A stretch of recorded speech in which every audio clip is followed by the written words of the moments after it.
Hey there, welcome back to my channel. This is Glenn Houston. I have a toothpick in my mouth because I like toothpicks.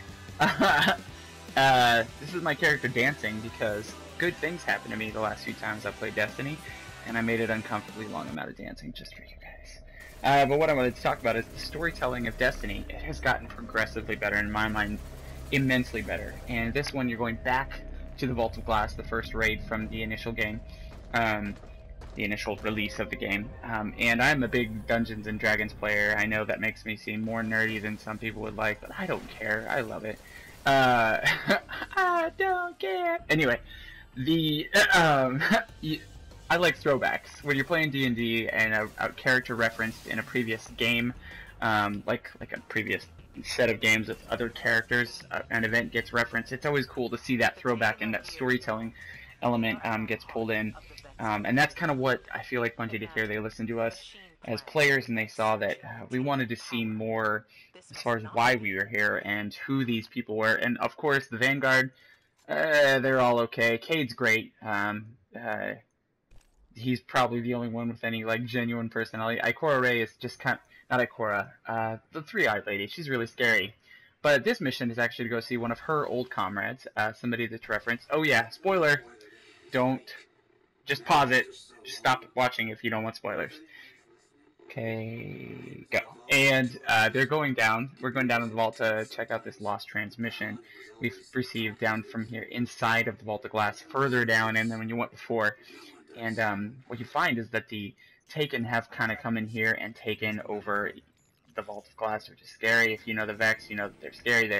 Their technology mixed with the Taken would just be ridiculous. And you're trying to figure out what happened to Three-Eyed Lady's old buddy Praedyth, which there's a gun called Praedyth's Revenge. So, but you find out that there is a Hydra down here that is blocking the signal and jamming it from keeping us from figuring out what the rest of it is, what the rest of his last signal was.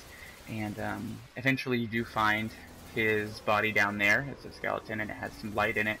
And Northbot tells you that there is some light left, and it was his body. And now you have unlocked this whole, series of transmissions, and you know what happened. And you are nice to people.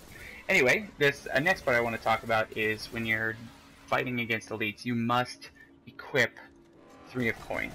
It is imperative if you want to get good drops. Can't cry unless you have 3 of coins. On top of doing heroic strikes and keeping that strike playlist going, you'll have a better chance for legendaries. And then if you keep 3 of coins on, then you're going to get stuff. And right here is a good example of that. It's the best example that I can come up with of things that I have done. And I've heard of it happening, but it's never happened to me before personally. It's now. I dropped 2 exotic engrams. I was super, super excited. On top of the fact that I really wanted to get a decent... I always seem to get helmet engrams, but... the primary weapon was the one I was super excited about. And see right there, I immediately put on another 3 of coins just to make sure it's always active, because apparently it seems like the longer it's active, it may not be real, but it seems like the longer it's active, the more success you have in getting good drops. And then this also was another one of the extra story missions that happens after all of the main story stuff, where there is a disturbance where the Taken are kind of popping about it. There are all these reports of the Taken showing up. Another example of Bungie's good storytelling and bringing a different dynamic to the story that's going on that we already enjoy, and it's as close as it gets to a horror story, which is I wouldn't be surprised to see PewDiePie running down here and see this little light on. Your controller turns on. It feels like you actually have Northbot over your shoulder giving you light, and it gets scary. And at this point I thought, okay, well, I got this, this Taken captain. Alright, a tortured captain, sorry. And so I beat him with my, once again, super powerful new class thing, the Stormcaller, which is awesome. I feel like a nice version of a Sith, only beating up bad guys. One-handed Luke sort of thing. But then I found out that there were wizards, and I had to fight wizards, which is scary with all those these, whatever they're called, these scary black guys that chase after you, and they're made of darkness. Yeah, but then you have to go and take care of them, and these screeching wizards, which I call witches because they sound like witches, are, scary, and they're the source of this this Taken uprising kind of in the middle of the Cosmodrome, and you're trying to save everyone from it.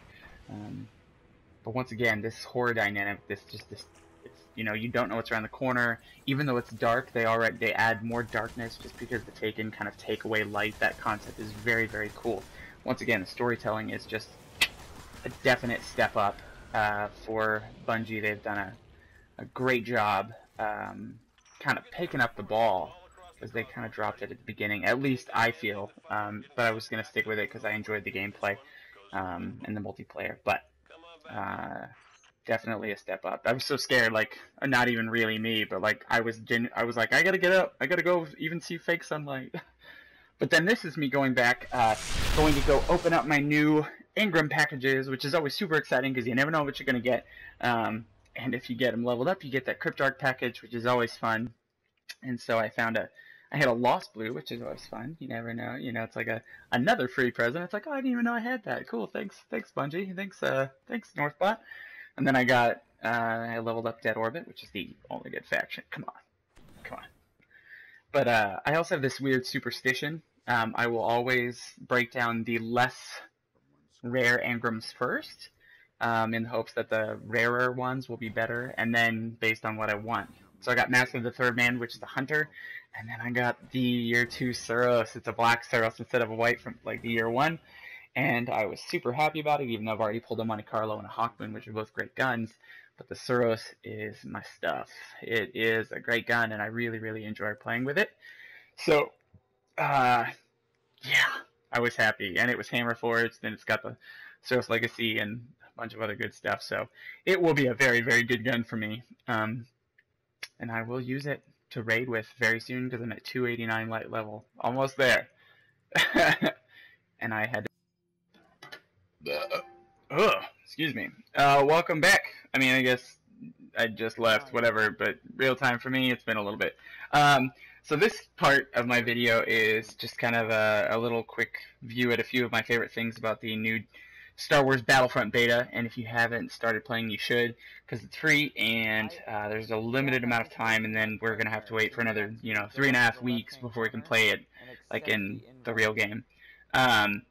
This first thing I wanted to show you is getting to fly an X-Wing, which has always been my favorite ship in the Star Wars series. It was super fun. It's not as fun to say as like Corellian Corvette, or Death Star is pretty common. People like Death Star, but like a lot of people like A-Wings just because of their mobility and stuff. I just think X-Wings are classic and cool. And I took down a TIE Fighter.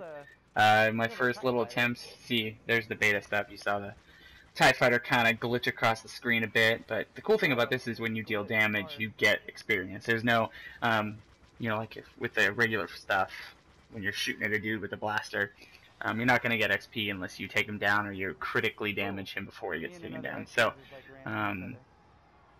it's cool that you actually get experience for damaging the ship, even if you don't actually take it down, see vehicle damage.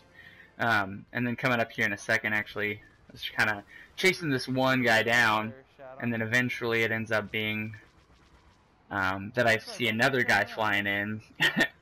And something unexpected happens. We collide, I blow up, he runs into another dude, I get credit for both kills.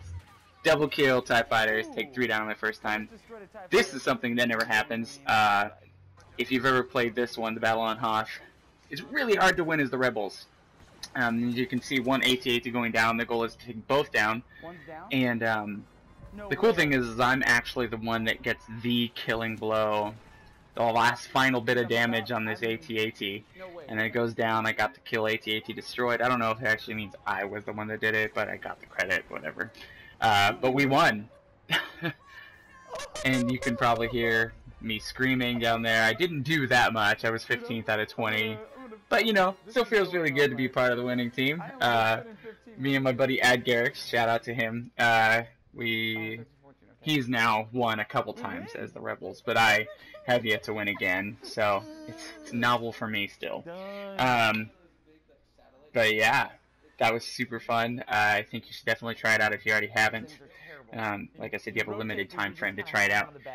This was a cool little shot because once I got a kill, which is a big deal. I'm not that great at this game. But they had just taken down Luke Skywalker, which is one of the playable characters, just like you can go into an X-Wing or the AT-AT, AT-ST. You can become Darth Vader or some iconic character like Luke Skywalker. But he just like stayed there and then like geeked out for a little bit. It was super goofy.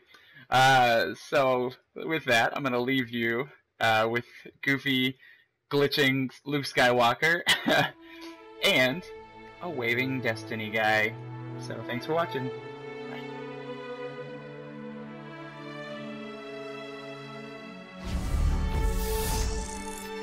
It's gonna be a good day.